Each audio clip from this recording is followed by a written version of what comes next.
Yes. All right. Sorry. All right. So we're just going to look at some old house issues. And I consider myself an old house expert, but a little gray hair may not be enough for this stuff. This is not typically what we're looking at. This is more typically what we're looking at when we're doing home inspections. And the truth is, with old houses, many cooks can Have spoil the competitive soup offers. much harder. So you got to mute the other people. But they operate as a business. Hold on.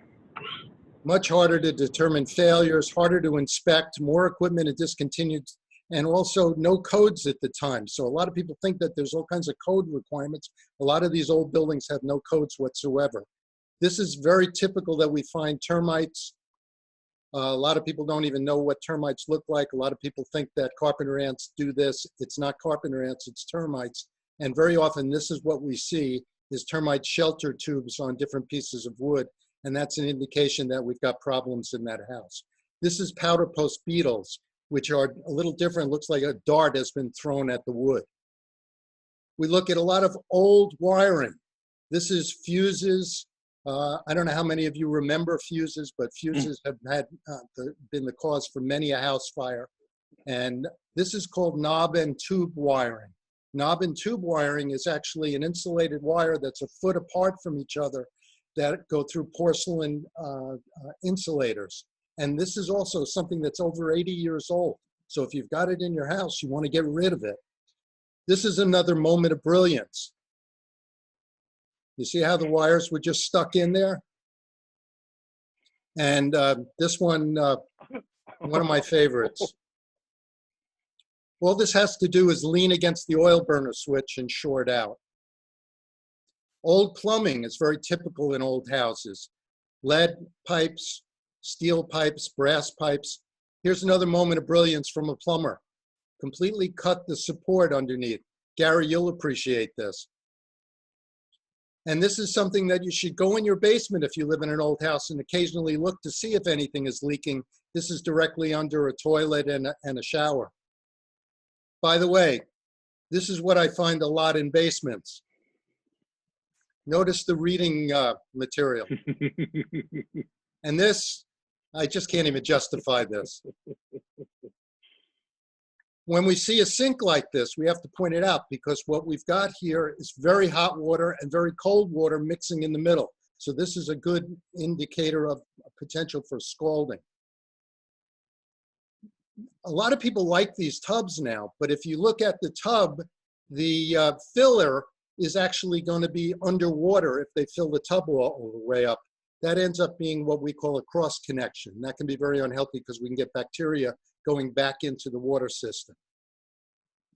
Remember glass doors? Now we have tempered glass doors. They break, they don't come down in big shards, they come down in little round circles. You can still get cut by them, but much, much safer. Asbestos and open flames we find a lot in old houses. And if you've got one of these in your basement, it's time for a new one. This is just a big old gravity heating system.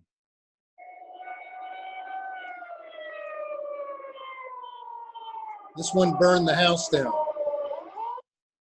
That's a floor furnace. If your roof looks like this, it's probably time to get an estimate. And if it looks like this, it's time to get a lawnmower. This is a whole bunch of different things. This was actually an artificial slate roof, and then they put some real slate on, then they put rolled roofing on, then they tarred it all up. It was still leaking when I saw it. Old fireplaces sometimes don't have any chimney liner in it. So we have to look at these more carefully. Sometimes the right way to look at this is to put a camera up.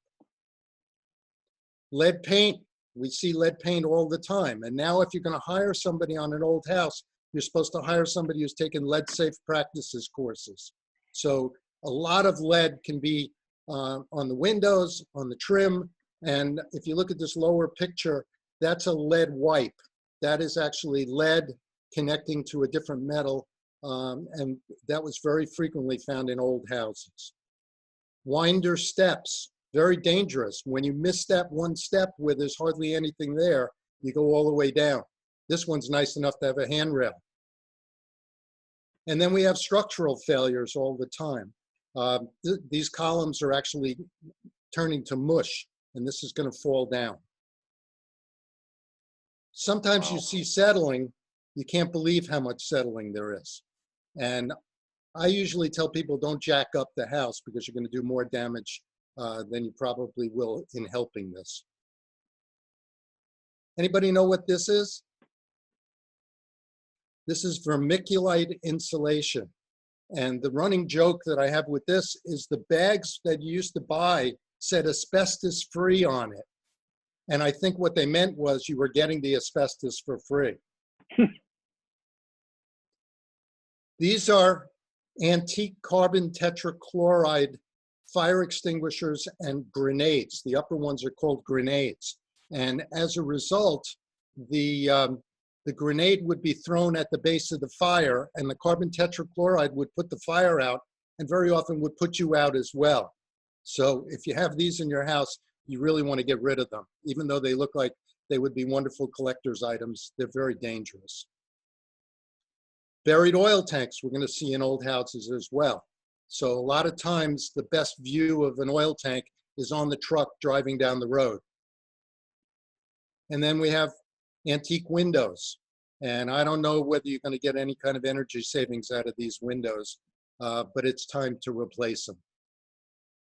So I don't know how much more time I have, but let's just look at a couple of antique, really antique things. You're hitting 2 minutes right now, Steve. Don't even need it. All right, so do any of you have any of these in your house? Mm-mm. No.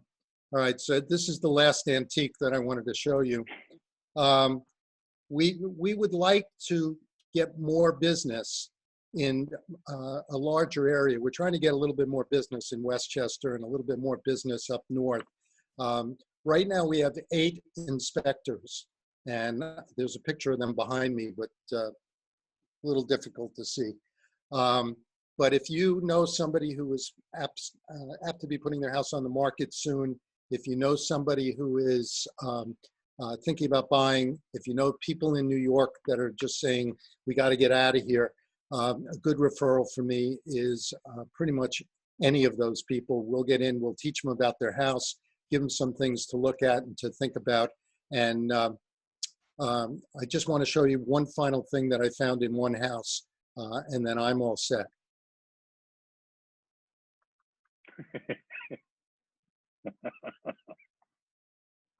You find all the good stuff. Yeah. All right. Steve Gladstone, Stonehollow Fine Home Inspections. Thanks. All right, Steve. Entertaining and informative as always. We've got a little bit of time, so if somebody has a question, we can take one.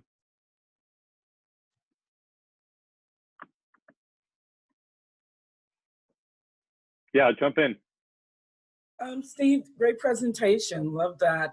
Question for you. So what would be a great referral for you? Like, will it be a property manager, a real estate broker? Like, what would be like, you know, like a home run for you? You know, I'm really not looking for home runs so much as what I enjoy. I enjoy doing first-time home buyers. Somebody who has never had a house before that is really interested, that's a fun day for me because we try and explain how does the air conditioning work? How does the heating work? We walk around and explain to them that something that maybe they're worried about, they don't have to be worried about. And something that they haven't even seen, maybe there's that tree in the backyard that they need to cut down. So it doesn't have to be a big deal. But what I try and do is use my master's in counseling to calm things down. And that's a fun day for me, just doing a little bit of counseling, a little bit of educating. All right, Steve, thank you very much. Technical difficulties aside, excellent job as always. So make sure that you're thinking about Steve, and if you have not sat down with Steve for a one-to-one, try to squeeze into his calendar and do it. It's a fun chat.